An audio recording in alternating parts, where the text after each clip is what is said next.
Welcome back dear student. In today video lecture number 13, the name of topic is that solid state. In that we have solved the two numericals on solid state.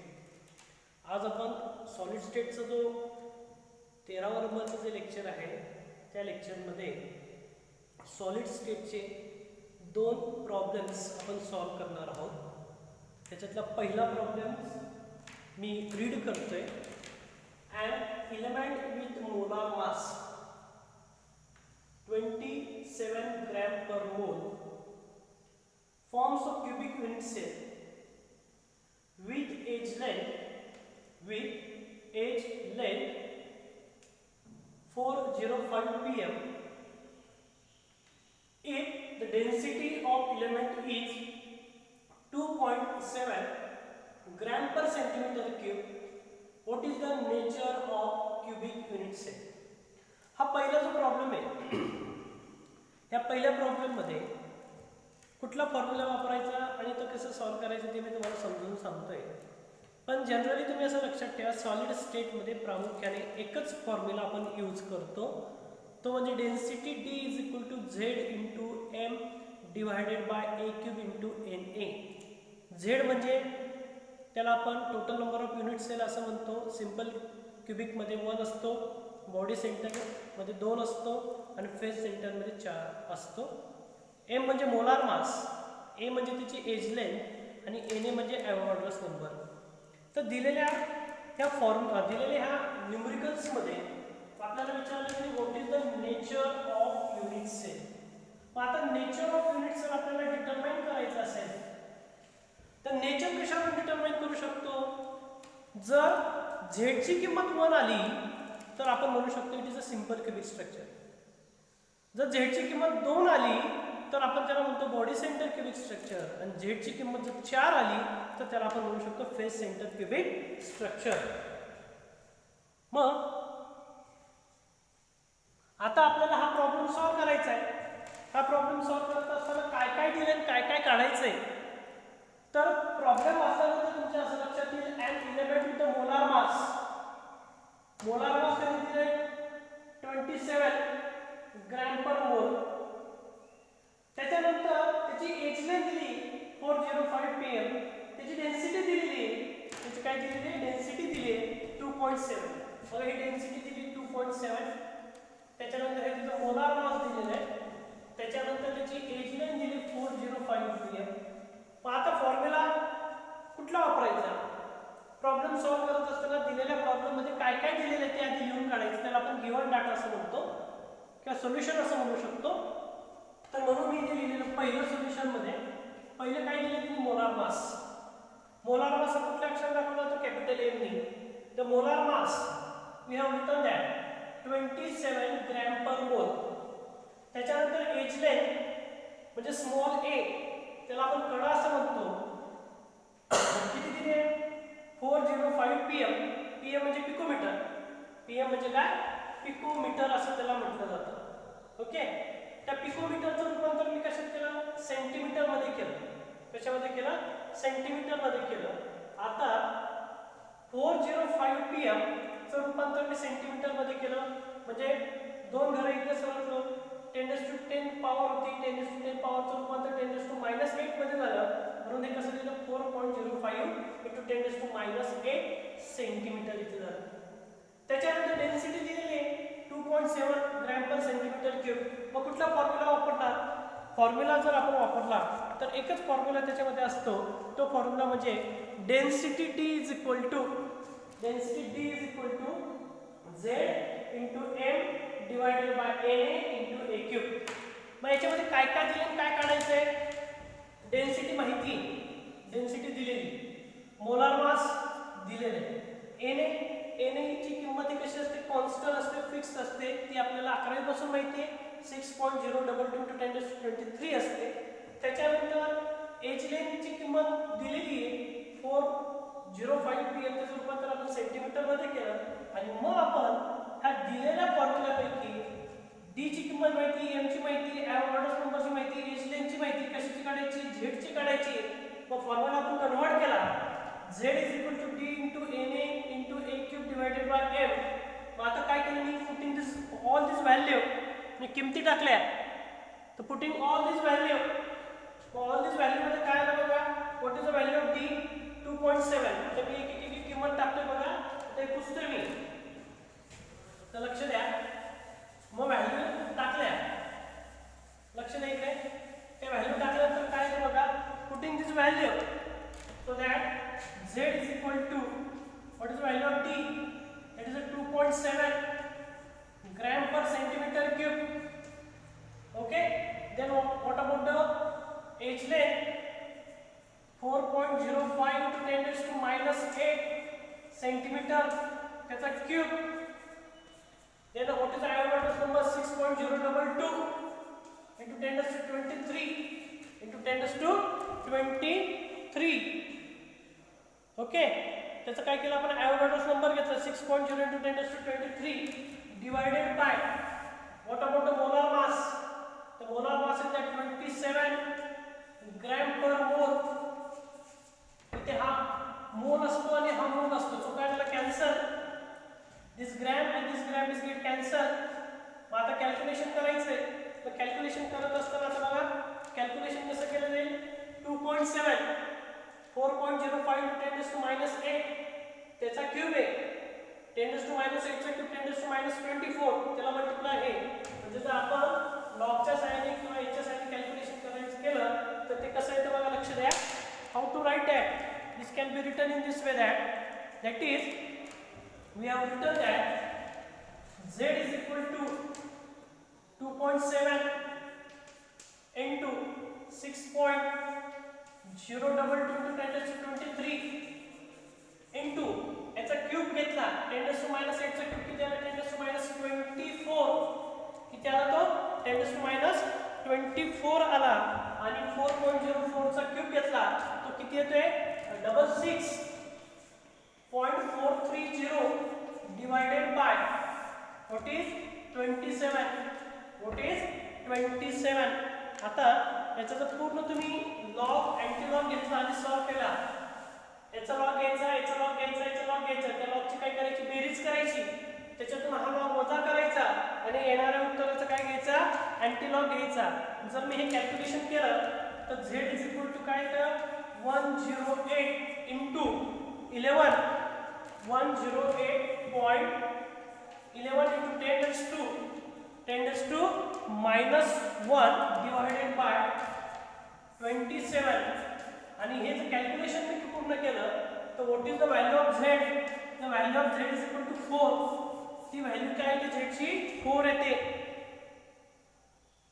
मग z ची value 4 आली जर z ची value 4 आली तर आपण काय समजू शकतो when the value of z is equal to 4 at a time the what is the nature of cubic unit cell. मग आता तुम्हाला माहिती आहे you know that very well when the value of z is equal to 1 it is a simple cubic structure. When z is equal to 2 it is a body center cubic structure and when z is equal to 4 it is a face center cubic structure. It is a face center cubic structure. Hence we have written here that म्हणून इथे लिहू शकतो आपण काय लिहू शकतो the value of z is equal to 4 hence nature of unit cell is FCC. it is a face center cubic structure. त्याच्यामुळे त्याचं नेचर कुठलं आलं face center cubic structure. in this way solve the first problem. Solid state मध्ये problem सोडवत असताना एकच formula वापरला जातो तो म्हणजे density D is equal to Z into M divided by A cube into NA. हा प्रॉब्लेम सॉल्व झाल्यानंतर पुढचा जो प्रॉब्लेम आहे तो प्रॉब्लेम आपल्याला डिस्कस करायचा आहे. लक्ष द्यायचंय तो प्रॉब्लेम कसा आहे बघा. आता second problem we are discussing just see that aluminium crystallise कुठल्या मेटलचं क्रिस्टल घेतलंय ॲल्युमिनियम मेटल घेतलेलं आहे. Aluminium metal crystallise in the CCP structure cubic close pack structure with unit cell edge length. त्याची एज लेंथ किती दिली 353.6 pm. त्याची edge length किती दिली 353.6 pm. What is the radius of aluminum atom and how many unit cell are there in 1.00 centimeter of aluminum? हा problem त्यांनी आपल्याला दिलेला आहे. मग हा प्रॉब्लेम कशावर डिपेंड आहे? हा प्रॉब्लेम आपल्याला सॉल्व करण्यासाठी आपण मागच्या वेळेस पॅकिंग इफिशियन्सी डिटरमाइन केलेली होती. पॅकिंग इफिशियन्सीमध्ये सिंपल क्युबिक स्ट्रक्चर असेल, बॉडी सेंटर क्युबिक स्ट्रक्चर असेल आणि फेस सेंटर क्युबिक स्ट्रक्चर असेल. त्याच्यामध्ये आपण पॅकिंग इफिशियन्सी डिस्कस केलेली होती. त्या पॅकिंग इफिशियन्सीमध्ये आपल्याला रेडियस आर आणि एज लेंथच्या बाबतीत माहिती भेटलेली होती. त्याचं रिलेशन आपल्याला माहिती होतं. What is the radius relationship between the edge length A and radius R in simple cubic structure. Simple cubic स्ट्रक्चरमध्ये काय होतं relationship? Radius is equal to what is radius is equal to a/2. बरोबर. Then what about the body centre and what about the face centre? आता BCC साठी काय होतं ते? Radius r is equal to square root of 3/4 into a. Square root of 3 upon a into 4, and the face center cubic structure is that square root of 2 divided by 4 into a. These are the relationship. Okay, these are the relationship between the radius and edge length. आता आपल्याला काय विचारलं आहे? What is the radius of the aluminum atom? आणि structure कुठलं आहे? CCP. मी शिकवत असताना तुम्हाला असं म्हटलं होतं की सीसीपी स्ट्रक्चरला एफसीसी असं म्हटलं जातं. त्याचा कोऑर्डिनेशन नंबर 12 असतो, हे पण तुम्हाला सांगितलं होतं. आता बसवण्यासाठी जे सीसीपी स्ट्रक्चर दिलेलं आहे, बऱ्याच मुलींचा असं संभ्रम होईल की सीसीपी स्ट्रक्चर तर आपल्याला सरांनी शिकवलेलं नाही. सिंपल क्युबिक स्ट्रक्चर शिकवले, बॉडी सेंटर क्युबिक स्ट्रक्चर शिकवले, फेस सेंटर क्युबिक स्ट्रक्चर शिकवले, मग सीसीपी शिकवलेलं नाही. तर सीसीपी म्हणजेच काय वाढलो? एफसीसी. ओके. मग आता हा प्रॉब्लेम आपल्याला सॉर्ट आउट करायचा आहे, सोडवायचा आहे. म्हणून मी इथे असं लिहू शकतो, लक्ष द्या. आता आपल्याला रेडियस माहित पडेल. रेडियस आपल्याला डाटामध्ये काय दिलं तुम्ही? गिवन डाटामध्ये पहिलं काय दिलं तुम्ही? Age length. एज लेंथ किती दिली? वाढलो ए इज इक्वल टू काय दिलं तुम्ही? 353.6 pm. बरोबर आहे. आपल्याला रेडियस काढायची. What is the relationship between the radius and edge length in FCC structure? That is radius r is equal to square root of 2/4 into a. Okay. जर याचं आपण कॅल्क्युलेशन केलं, स्क्वेअर रूट ऑफ 2/4 तर त्याचं calculation केल्यानंतर ते calculation येतं 0.3535 into radius a. Into radius A. आता बघा सिम्प्लिफिकेशन झालं. आता 0.353 इंटू ए. ए ची किंमत किती आहे? 353.6 pm. Putting this value, so radius r is equal to 3535 into 353.6. याचं कॅल्क्युलेशन केल्यानंतर what is the answer? That is 125 pm. This is the radius for FCC. He radius झाली. ही रेडियस कोणाची झाली? This is the radius of face center cubic structure. Problem solve करत असताना मी direct उत्तर लिहितोय. Log anti log कसं काढायचं ते तुम्हाला आकलन झालेलं आहे. या संख्येचा लॉग घ्यायचा, त्याची कॅरेक्टरायझेशन बार 1 घ्यायची, याची कॅरेक्टरायझेशन 2 घ्यायची, या दोन संख्येचा लॉग घ्यायचा, त्याची बेरीज करायची आणि बेरीज केल्यानंतर येणाऱ्या संख्येचा काय घ्यायचा? अँटी लॉग घ्यायचा. ओके. आणि ते उत्तर येईल. मग आता हा प्रॉब्लेम इथं संपला का? हा प्रॉब्लेम इथं संपलेला नाही. मग काय राहिलंय त्याच्यामध्ये? पुढे त्यांनी आपल्याला विचारलंय how many unit cell are. त्याच्यामध्ये किती युनिट सेल आहेत? कशामध्ये? 1 सेंटीमीटर ॲल्युमिनियम मध्ये किती नंबर ऑफ युनिट सेल आहेत ते आपल्याला कॅल्क्युलेट करायला लावलेले आहे. मग आता हे रेडियस झाल्यानंतर आपल्याला ज्यास मी पॅकिंग इफिशियन्सीचं डेरिव्हेशन शिकवलं होतं त्यास तुम्हाला वाटतं तर volume of unit cell is obtain by the edge तीनदा गुणाकार घेतो तर volume of unit cell is equal to cube of edge length cube घेतल्या बघा इथे म्हणून म्हटलं व्हॉल्यूम ऑफ युनिट सेल. आता व्हॉल्यूम ऑफ युनिट सेल म्हणतोय मी, मग आता इथे मी लिहितो V इज इक्वल टू काय लिहिणार आहे a क्यूब. बरोबर आहे. What is the value of a cube? आताच तुमची व्हॅल्यू आपण काढली बघा 353.6 pm. सो पुटिंग दिस व्हॅल्यू 353.6 pm त्याचा काय घेतला क्यूब घेतला.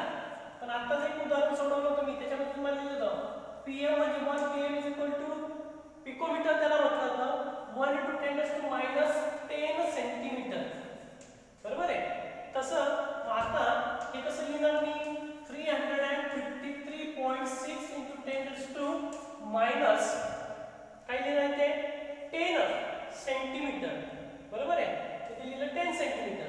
त्याचा काय घेणार आहे क्यूब घेणार आहे 10⁻⁻. ओके 353.6.3 × 10⁻10 त्याचा क्यूब आपल्याला घ्यायचा आहे. पण क्यूब घेण्यापूर्वी आता लक्ष द्या. आता इथे 10⁻10 आहे. मी दोन घरे इकडे सरकतो. when we proceed from the right hand side to the left hand side and the power is plus म्हणून हे कसं लिहिलं गेलं 3.536 × 10⁻+2 × 10⁻10 सेंटीमीटर त्याचा क्यूब. बरोबर आहे. हा प्लस आणि मायनस म्हणजे कसं आलं 3.536 × 10⁻8 सेंटीमीटर त्याचा काय लागला क्यूब घ्यायचा. मग याचा 10⁻8 सेंटीमीटरचा क्यूब किती आला 10⁻24 आणि 3.536 चा क्यूब किती आला तो आला 44211 × 10⁻24 आहे. हा 10⁻24 जो पण तुम्हाला 10⁻23 मध्ये करायचं आहे. एक घर मी इकडे सरकलो 4211 10⁻23 सेंटीमीटर. हा काय आला व्हॉल्यूम आला. हा काय आला तुमचा व्हॉल्यूम आला. आता इथे संपला का प्रॉब्लेम?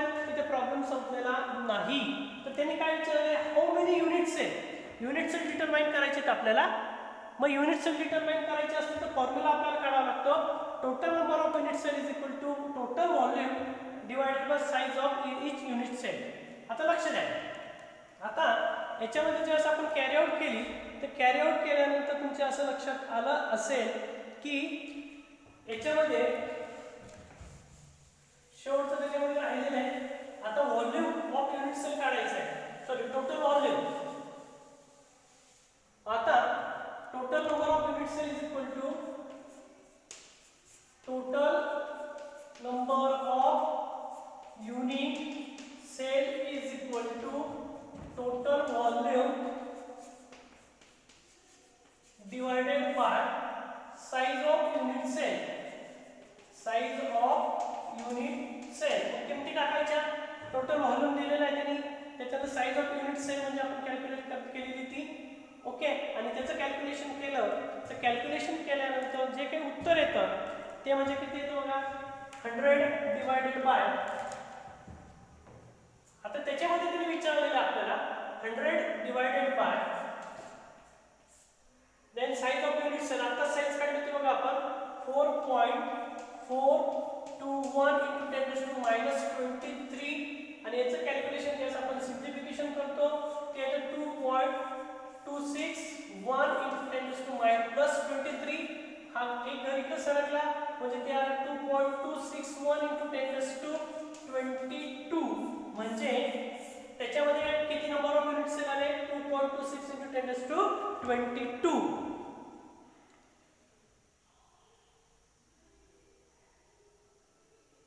अशा पद्धतीने आपण काय केले हे दोन प्रॉब्लेम सॉल्व्ह केले. बाकीचे जे राहिलेले जे प्रॉब्लेम्स आहेत ते तुम्ही काय करायचे घरी सॉल्व्ह करायचे. ते प्रॉब्लेम हे कशावर डिपेंड आहेत ते प्रॉब्लेम सुद्धा कशावर डिपेंड आहेत. ते प्रॉब्लेम प्रामुख्याने कशावर डिपेंड असतात तर एकदा डेन्सिटी डिटरमाइन केली जाऊ शकते, एकदा मोलर मास डिटरमाइन केलं जाऊ शकतं, एकदा एज लेंथ डिटरमाइन करायला विचारले जाऊ शकते, एकदा रेडियस डिटरमाइन करायला विचारले जाऊ शकते किंवा एकदा झेड विचारला जाऊ शकतो. फॉर्म्युला एकच आहे. त्या फॉर्म्युल्यावरून अनेक फॅक्टर आपल्याला डिटरमाइन करता येतात. हे आपलं सॉलिड स्टेटचं शेवटचं लेक्चर होतं. पुढचं जे लेक्चर असेल ते सोल्युशन ह्या टॉपिकचं असेल. तुम्हाला जे काही डिफिकल्टी असेल तर तुम्ही मला गुगल मीटिंगमध्ये विचारू शकता. ओके, इथे आपण थांबणार आहोत. धन्यवाद.